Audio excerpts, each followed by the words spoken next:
रसगुल्ले खीर में बुलाया न करे, तेरी लत लगी जागी तड़पाया न करे, तेरी लत लगी जागी तड़पाया न करे।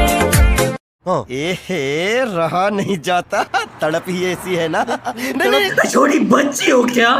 ये तुमने कैसे बजाई? ये टूने मुझे आती है, माँ ने मुझे सिखाया था। बताओ। छोटी बच्ची हो क्या?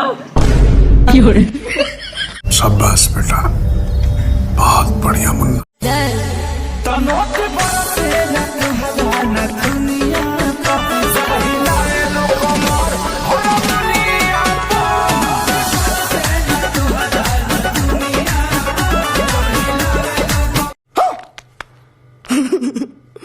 रुको जरा, सबर करो। ब्लैक साड़ी, रेड लिपस्टिक, खुले बाल और लोंडा बर्बाद।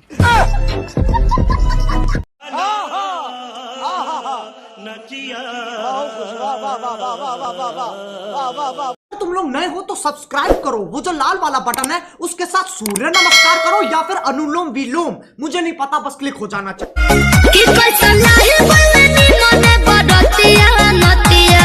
अखिया महाराता कि बेरी बेरी बबरी झारता है नतिया, अखिया महाराता कि बेरी बेरी बबरी झारता।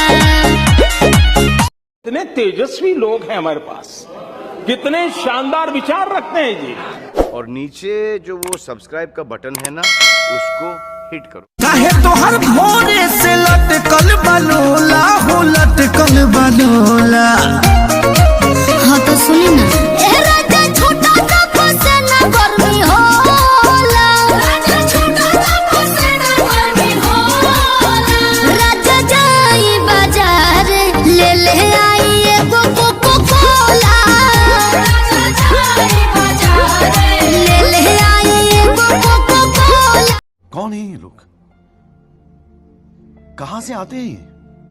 चश्मा लगोले दूरबीन जैसन, और मुनिया बजावतानी बीन जैसन, हके नाच रे पतर की नागिन जैसन,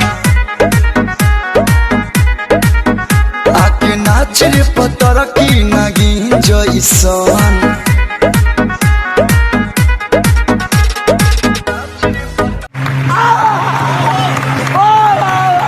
सुना है बहुत पढ़े लिखे हो, तो बताओ इतने और उतने कितने होते हैं?